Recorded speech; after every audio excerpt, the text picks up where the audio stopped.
Bonsoir à tous, ravi de partager cette nouvelle édition à vos côtés sur Monaco Info. Voici les titres de ce journal. Peace and Sport lance officiellement sa campagne #WhiteCard, un appel, vous l'entendrez, à l'action pour la paix par le sport. Nous écouterons dans quelques instants Son Altesse Sérénissime le Prince Albert II. Joël Bouzou, fondateur et président de Peace and Sport, sera également notre invité. Nous reviendrons sur cet exercice de grande ampleur qui a eu lieu aujourd'hui au large de Menton. Il a rassemblé des entités françaises et monégasques pour s'entraîner à la gestion de crise. Nous y étions. Bon pour la mer, bon pour vous, c'est le slogan de Mr Goodfish. Ce programme vise à sensibiliser la population et les restaurateurs à la consommation durable de produits de la mer. 5 établissements de la Principauté viennent d'y adhérer. Et puis en basket, la Roca Team l'emporte en prolongation face aux Algiris Kaunas. Grâce à ce succès obtenu au forceps, les Monégasques conservent leur place dans le top 4 de l'Euroleague. Peace and Sport a officiellement lancé ce matin sa campagne #WhiteCard, un soutien aux millions d'enfants dont la vie est bouleversée par les conflits. Ce simple geste de brandir un carton blanc est le symbole de la paix par le sport, mais aussi de la Journée internationale du sport au service du développement et de la paix qui aura lieu le 6 avril prochain. Ce lancement a eu lieu en présence de Son Altesse Sérénissime le Prince Albert II et des champions de la paix. Justement, je vous propose d'écouter le prince souverain qui a tenu à réaffirmer son soutien à la campagne #WhiteCard.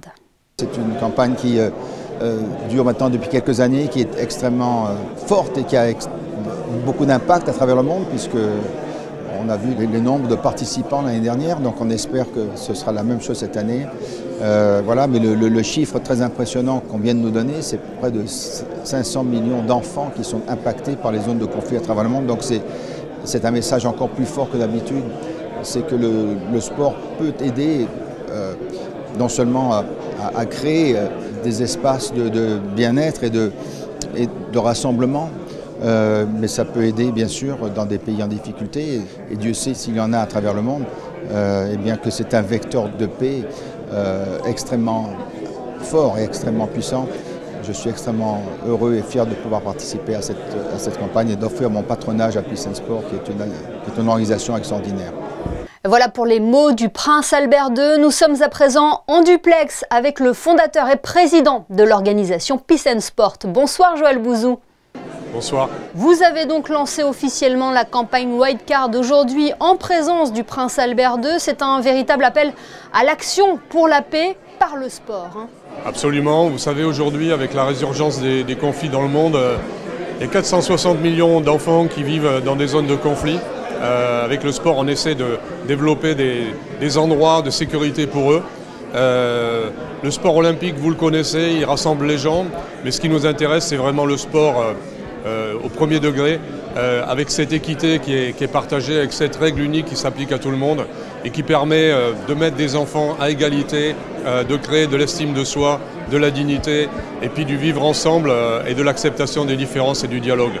Voilà ce qu'on essaye de faire et de dire et de convaincre les dirigeants par des mesures d'impact que le sport pour la paix, c'est un investissement pour la cohésion de la société, et ça ne doit plus être vu comme une dépense. Oui, parce que ces situations de crise entraînent des conséquences dramatiques sur le quotidien des enfants. Bien sûr, la violence existe, l'incompréhension existe, les haines sont transmises. Le sport a la capacité de mettre les gens ensemble pour casser ces haines et pour apprendre à des enfants qu'ils peuvent vivre autrement et qu'ils peuvent accepter la différence et donc accepter les autres et vivre en paix. C'est ça qui est important. Voilà, donc plus que le sport lui-même, c'est ce qu'on peut faire par le sport qui est important. Et Peace and Sport l'a prouvé à travers les actions qu'elle mène à travers le monde. Nombreuses actions, alors bien sûr les actions sur le terrain, celles qu'on initie, mais celles qu'on promeut aussi parce que avec notre forum on met en lumière les meilleures pratiques et donc pour qu'elles soient dupliquées dans d'autres endroits. Et puis on essaie de rassembler l'écosystème, de convaincre les dirigeants sportifs qu'ils peuvent être des acteurs de paix et pas seulement des dirigeants sportifs, et de convaincre les gouvernants que le sport c'est une solution et qu'il faut qu'ils l'apprennent comme ça Et c'est même un changement de paradigme puisqu'on peut enseigner la paix par le sport. Mais il reste encore beaucoup à faire, Joël Bouzou, on le précise, moins de 2% des budgets éducatifs mondiaux sont consacrés au sport. Oui, parce qu'aujourd'hui le sport est encore vécu par trop de dirigeants comme une dépense, alors que c'est vraiment un investissement, que ça permet de réduire les dépenses dans d'autres secteurs. Donc 2% sur les budgets d'éducation, c'est vraiment pas assez. Il faut monter ça et il faut le démontrer. Et la démonstration, elle se fait par la preuve. Oui, et pour porter ce message, vous pouvez compter sur vos ambassadeurs, des grands noms du monde du sport. Absolument, on a un club des champions de la paix. Alors, je vais citer Didier Drogba encore une fois, aussi à Colissi. Siya Kolisi, capitaine de l'équipe d'Afrique du Sud de rugby, il sort d'un ghetto, mais quand il prend la parole devant des millions d'enfants, ça a du sens. Quand Didier s'exprime en Côte d'Ivoire, ça a du sens, bien sûr beaucoup plus que la parole institutionnelle que pourrait avoir un président de Peace and Sport. Ce sont les champions qui doivent porter parce qu'ils sont porteurs d'exemple, ils sont capables d'influencer dans le bon sens. Et donc on capitalise et je les remercie beaucoup d'être associés à Peace and Sport dans cette tâche immense. Merci à vous, Joël Bouzou, d'avoir été notre invité. Ce soir, on rappelle à nos téléspectateurs qu'ils peuvent s'associer à cette campagne en relayant le hashtag WhiteCard le 6 avril prochain à l'occasion de la Journée internationale du sport au service du développement et de la paix. Merci à vous. Merci à vous, la paix part de Monaco. Merci. Le reste de l'actualité, c'est cet exercice de grande ampleur qui s'est déroulé au large de Menton ce matin, mobilisant les préfectures maritimes de la Méditerranée et des Alpes-Maritimes ainsi que la Principauté de Monaco. Baptisé Samarmed 25, cet exercice simulant un crash aérien en mer est crucial pour tester les capacités et la réactivité des secours français et monégasques, alors que de nombreux événements internationaux vont se dérouler ces prochains mois sur la région. Une de nos équipes a embarqué à bord des vedettes de la gendarmerie maritime et de la SNSM pour suivre cette simulation grandeur nature. C'est un reportage de Vanessa Dessy et Thomas Deus. Face à l'urgence d'un crash aérien en mer, chaque seconde compte. Ce matin, au large de Menton, les équipes de secours ont simulé l'impensable pour mieux anticiper le pire. L'opération a débuté avec l'appareillage des vedettes de la gendarmerie maritime et de la SNSM en zone nautique et aérienne, nommées respectivement Oscar Area et Neptune Area. Les équipes de secours ont procédé à des récupérations de victimes fictives par bateau et par hélicoptère. Simulant des conditions de crise réalistes, l'entraînement s'est poursuivi à bord du remorqueur Abeille Méditerranée, où un poste médical avancé en mer a été déployé. Le scénario d'aujourd'hui, c'est un crash entre deux aéronefs au large de Menton, avec une centaine de personnes à bord. Donc le CROSS, la préfecture maritime a délégué le CROSS pour coordonner les secours pour cet accident. Et donc là, vous avez tous les moyens nécessaires, mobilisables dans cette zone. Vous avez donc 19 navires de recherche et de sauvetage. Vous avez 5 aéronefs et tous ces moyens sont coordonnés par le CROSS via 2 OSC, un OSC pour la partie monégasque, un OSC pour la partie française. L'exercice s'est déroulé avec succès. La coordination des acteurs a permis de tester efficacement les procédures d'urgence.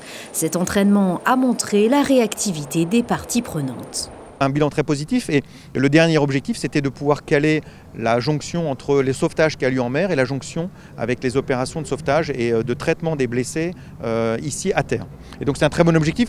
C'est vraiment l'occasion idéale pour éprouver l'organisation, que les gens apprennent à se connaître mutuellement pour ceux qui ne se connaissaient pas ou qui avaient moins l'habitude de travailler ensemble. Mais en fait, on a une très grande proximité avec la Principauté de Monaco et les services de la Principauté de Monaco et nos amis italiens également.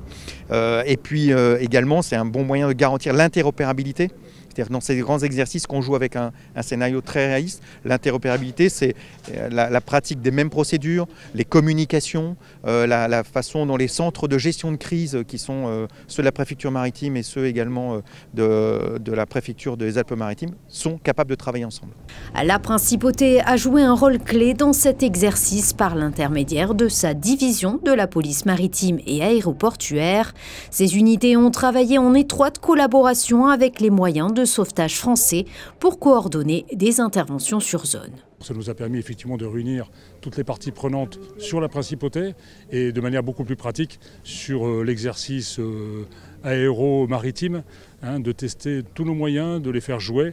Donc on dispose sur la principauté d'un certain nombre de moyens importants qui sont à la fois à la direction des affaires maritimes, à la fois aussi des sapeurs-pompiers de Monaco et bien sûr au niveau de la sûreté publique de Monaco, puisqu'on a chacun plusieurs embarcations et en excellente collaboration avec les autorités françaises notamment. Pour nous c'est important, parce que s'il arrivait un tel événement, on aurait besoin de jouer avec tous nos moyens, mais également de jouer aussi en coordination. L'occasion pour nous de mener à bien un exercice et de jouer cette coordination, de faire en sorte que tous les cadres aussi se connaissent sur le terrain. Et il n'y a rien de tel pour justement être meilleur si jamais on avait à se confronter à ce type d'événement. Au-delà de l'entraînement technique, cet exercice souligne la nécessité d'une coordination précise et rapide entre les différents acteurs du secours en mer. Face à des scénarios de crise complexes, la coopération entre autorités maritimes, médicales et de sécurité est donc primordiale. De nombreuses entités donc mobilisées pour cet entraînement majeur. Parmi les parties prenantes, on pouvait retrouver le BSAM Loire, le bâtiment de soutien et d'assistance métropolitain de la Marine nationale française, était taqué en principauté pour une escale de 3 jours. Son Altesse Sérénissime le Prince Albert II a pu monter à bord du Loire pour découvrir ce navire, tout comme Alban Gingembre et Alexa Vial. Voyez leur reportage. Avec ses 70 mètres de long, ses 3000 tonnes et ses 7000 chevaux, le bâtiment de soutien et d'assistance métropolitain Loire de la Marine nationale navigue en mer 200 jours par an. Pour maintenir le rythme d'emploi du navire, 2 équipages de 24 marins se relaient à bord. C'est un bâtiment qui se veut polyvalent. C'est un bâtiment qu'on appelle aujourd'hui un petit peu le couteau suisse de la Marine nationale. Avec un S comme soutien. C'est un bateau qui est dédié au soutien des unités de la marine, des unités précieuses, les sous-marins notamment. C'est un bateau qui peut soutenir tout un tas d'autres types de navires par sa polyvalence et sa souplesse d'emploi. Donc très agile en définitive, avec un A comme assistance puisqu'il est aussi spécialisé dans le remorquage d'unités de très fort tonnage, comme un porte-avions par exemple ou un navire de commerce en détresse. C'est quelque chose qu'on est tout à fait en mesure de réaliser également. Et enfin métropolitain, parce que c'est un petit peu le bras armé du préfet maritime ici dans la bande côtière de Menton à Perpignan. Donc c'est vrai que c'est un navire qui est capable de naviguer aux 4 coins du globe sans problème, mais sa première vocation c'est bien de se faire le relais de l'après-mar dans le cadre de l'action de l'État en mer ici en Méditerranée. J'entendais tout à l'heure par sa polyvalence, sa capacité aussi, vous le verrez très certainement derrière moi, d'embarquer tout un tas de types de matériel sur sa grande plage arrière avec une grue qui est très puissante. Et donc voilà, on teste des matériels un petit peu innovants depuis le pont du BSAM.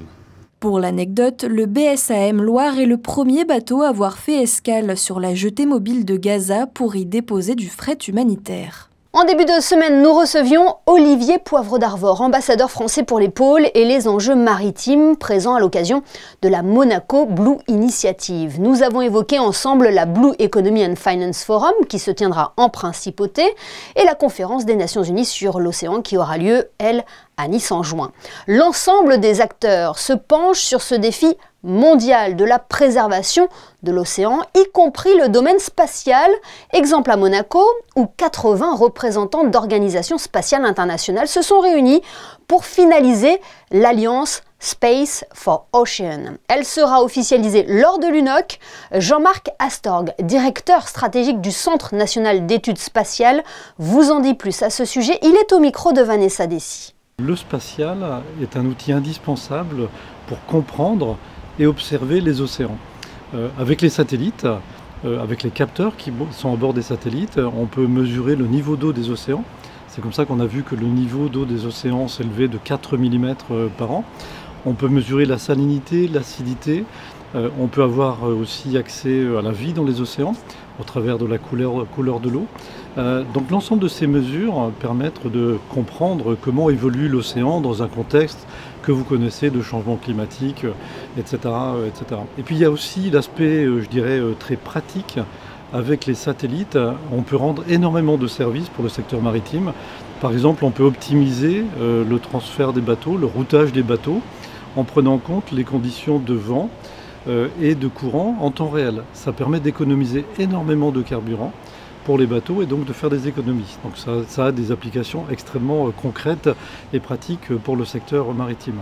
On peut aussi détecter les bateaux qui ont des activités illicites.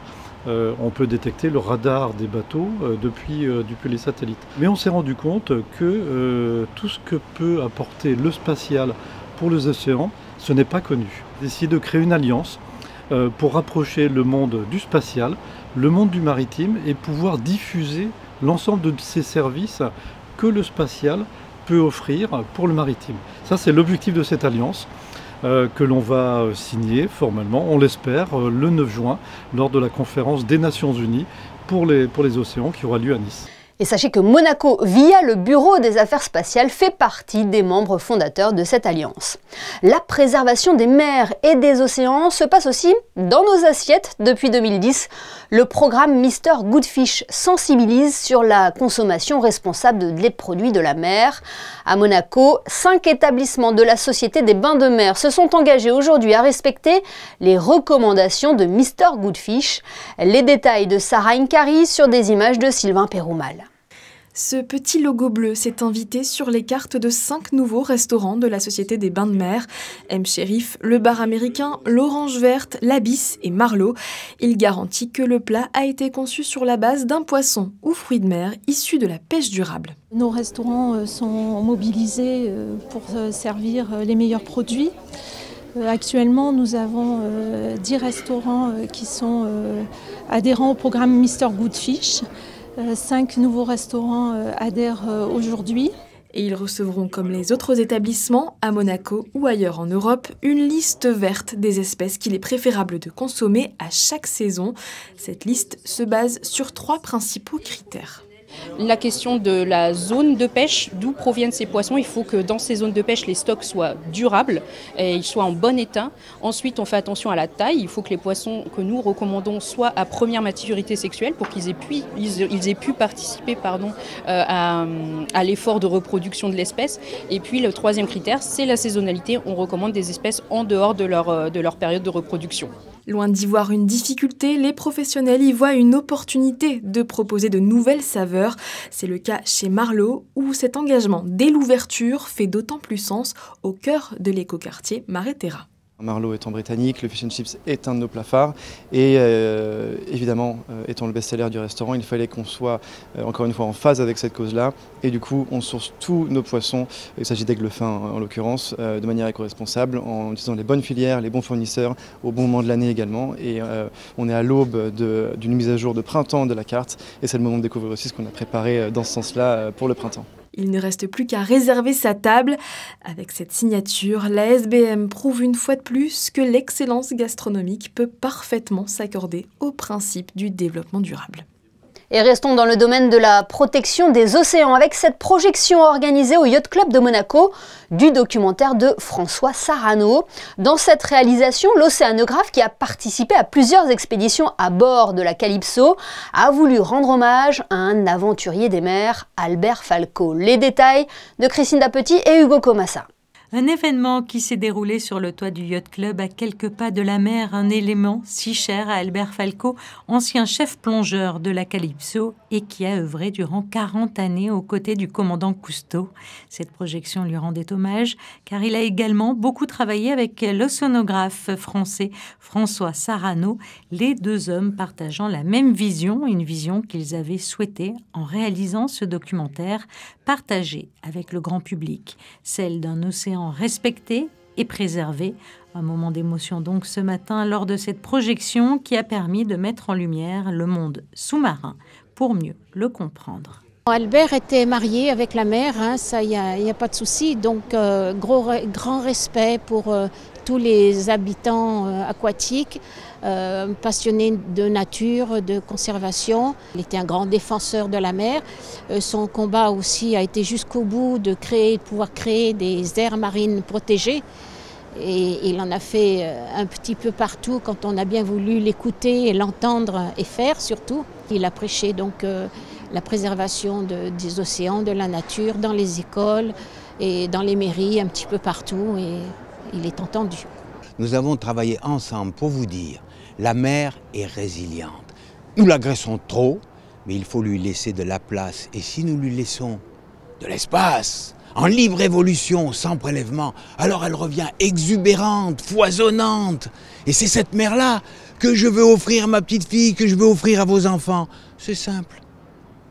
Acceptons de laisser la place aux autres, un petit peu, d'ajuster notre activité, nos prélèvements, notre développement en fonction de leur droit d'existence. Et alors, la mer sera plus belle et plus riche.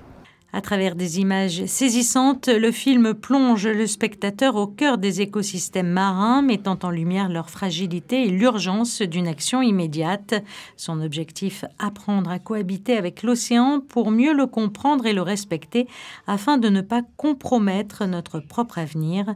Un engagement que partage pleinement le prince Albert II, dont la Fondation œuvre activement pour la préservation du milieu marin.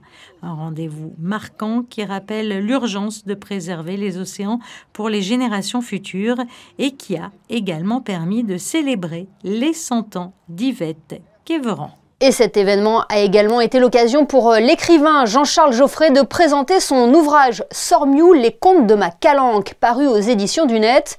Une véritable déclaration d'amour à la Méditerranée et à ses trésors naturels. Il s'exprime au micro de Christine Dapetit. C'est d'abord un cri d'alerte sur l'état du parc national des Calanques. J'ai passé une partie de ma vie à Sormiou. J'ai constaté les dégâts de la pandémie touristique et de toutes les menaces. Ce qu'on peut faire, ce qui a déjà été fait, je suggère un certain nombre de pistes. Et c'est véritablement un message pour prendre conscience que si on tolère encore 3 millions de personnes, comme ça a été le cas dans les Calanques, on va les perdre. Comment voulez-vous mettre, par exemple, à Sormiou, un peu avant le 15 août 2024, 12 000 personnes dans une calanque dont la plage tient seulement sur 60 mètres. Vous allez les disperser sur les rochers. J'ai constaté que ma calanque est transformée en porcherie, il n'y a pas d'autre terme. C'est effroyable ce qui se passe. On commence à réaliser qu'il faut filtrer, notamment pour la calanque de Sugiton, 4 000 personnes il y a 2 ans, l'année dernière 400. Donc il faut faire pareil, il faut être extrêmement, j'allais dire, coercitif pour empêcher cette espèce de submersion, il n'y a pas d'autre terme. En basket, la Roca Team s'est arrachée hier soir pour décrocher un succès ultra important dans la course aux playoffs d'Euroleague et notamment au top 4. Monaco s'est imposé 96-86 après prolongation face aux Žalgiris Kaunas. Frédéric Elion revient sur cette victoire capitale. Depuis que Monaco est en Euroleague, la Roca Team a reçu 3 fois le Žalgiris Kaunas à Gaston Médecin et à chaque fois le match s'est joué à une possession avec un écart final maximal de 3 points. Ce 4e duel a confirmé la tendance puisque Monaco n'a mené que 24 secondes dans la rencontre avant d'arracher la prolongation et de l'emporter. En première mi-temps, Monaco ne parvient pas à faire des stops et le basket collectif de Kaunas fonctionne à merveille. Brasdaikis inscrit 10 de ses 17 points dans le premier quart-temps. Smajgalic et Francisco se régalent en attaque. Le Žalgiris prend jusqu'à 15 points d'avance avant que Monaco ne grignote petit à petit son retard. Dans le 3e quart-temps, Blossom Game se signale avec ses qualités athlétiques, 15 points pour lui.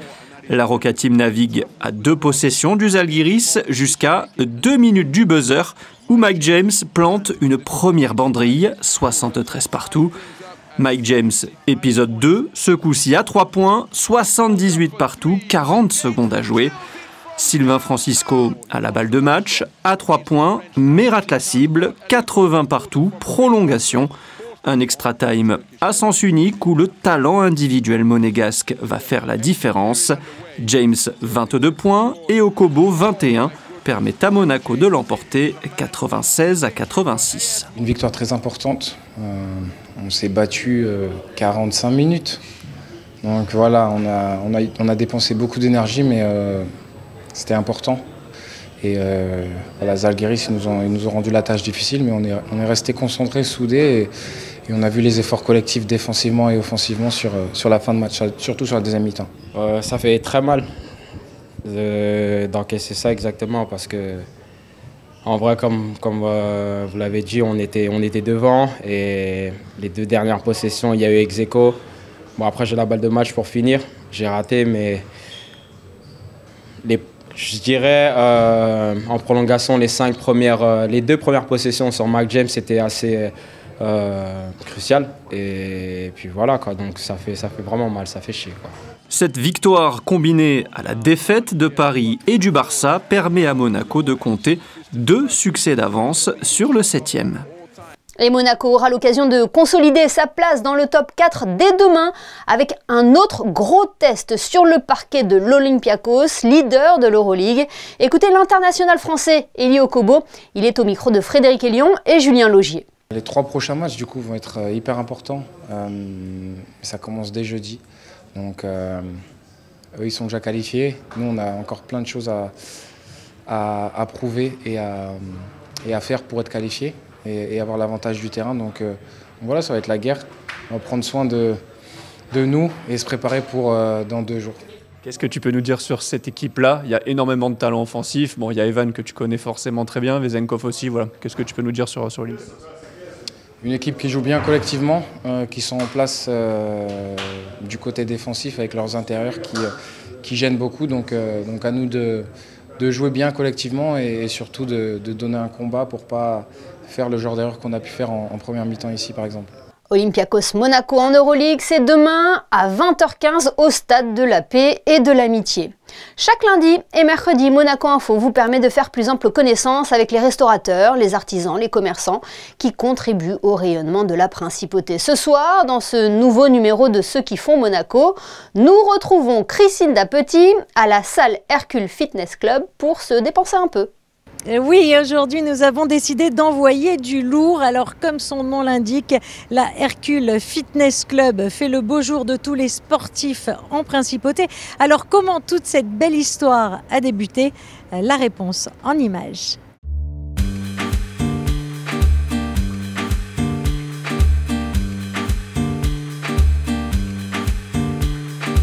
Cette salle, elle a vraiment été faite, pensée et ouverte à tout le monde. Tout le monde peut venir, tout le monde peut s'exercer avec une super équipe et avec beaucoup de possibilités. Quelle est sa philosophie? Sa philosophie, c'est l'ouverture. Que ce soit, c'est pas très spécialisé. On peut faire différents cours, on peut faire différents exercices, on peut profiter d'un lieu qui a été magnifiquement refait. Et on vous attend tous, bien qu'on soit déjà très nombreux, puisque plus de 1000 personnes passent ici par an, dont 500 qui ont des abonnements. Déjà, il faut savoir qu'on propose une 50aine de cours sur toute la semaine, des cours collectifs, donc dispensés par 5 coachs diplômés d'État. Ça passe des cours traditionnels comme le stretching, le body sculpt, et on a aussi des concepts, les smiles. Donc c'est des méthodes d'entraînement un peu spécifiques, des cours chorégraphiés qui sont également dispensés, et on a des cours de spinning également. Donc ça fait partie des cours collectifs que les coachs dispensent, et puis après on a accès aussi à la salle de musculation. De manière un petit peu plus autonome, les gens sont là pour pratiquer de manière plus autonome. Beaucoup d'abonnements, comme Jacques le disait, on a beaucoup de monde qui vient de tout univers, donc on a adapté la grille tarifaire pour satisfaire un maximum de personnes, à savoir des entrées unitaires, des entrées spécifiques pour le spinning, des entrées spécifiques pour les cours collectifs, des entrées spécifiques pour la musculation, en fonction des heures de la journée également. Donc voilà, tout le monde peut s'y retrouver et les abonnements sont faits pour que voilà, chacun puisse trouver chaussures à son pied, comme on dit. Alors, avis aux sportifs, la Hercule Fitness Club, vous l'aurez compris, vous propose différentes sortes d'abonnements. Sachez qu'ici, l'établissement vous accueille du lundi au vendredi, dès 7h du matin et ce jusqu'à 21h30. Et puis le week-end, les horaires changent un tout petit peu, 8h le matin jusqu'à 18h en soirée.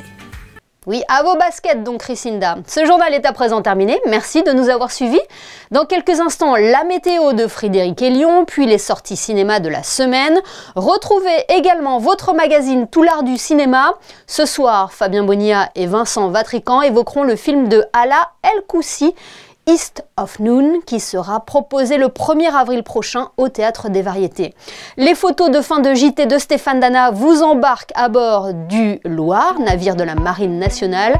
Passez une excellente soirée, à demain, 19h, pour une nouvelle édition sur Monaco Info.